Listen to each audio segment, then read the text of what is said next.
La campagne de vaccination contre la rougeole doit s'amorcer dès la semaine prochaine, au retour de la relâche, dans 2 écoles primaires de l'ouest de Montréal. Je suis un peu étonnée. J'avais comme l'impression que c'était bien vacciné dans le quartier. D'abord à l'école alternative Étoile filante et ensuite à l'école Notre-Dame-de-Grâce et son annexe. Une information contenue dans un échange de courriel entre le Centre de services scolaires de Montréal et la santé publique. Un grand nombre d'élèves ne seraient pas protégés contre le virus de la rougeole. Pourquoi une école plus qu'une autre? Bien, il faut commencer quelque part.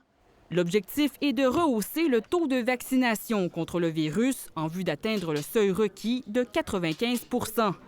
Certaines écoles primaires de la métropole enregistrent un taux de vaccination de 50, voire même de 30 %. Les commissions scolaires, les écoles, avec l'aide des CIUS, doivent vérifier les carnets de vaccination. Et ensuite, là, on sait combien d'élèves ont à être vaccinés. Et là, il y a des équipes qui peuvent se rendre dans les écoles pour vacciner les enfants. Et bien qu'on assure que la vaccination sera volontaire, elle demeure fortement recommandée. En cas de contamination, il faudrait isoler à la maison tous les élèves de cette classe qui ne sont pas vaccinés.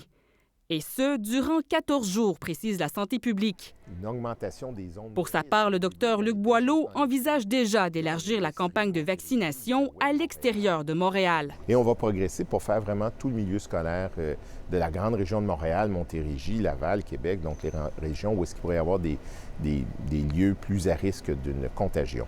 Question de rejoindre une population qui serait tombée entre les mailles du système. Ici Gabrielle Proulx, Radio-Canada, Montréal.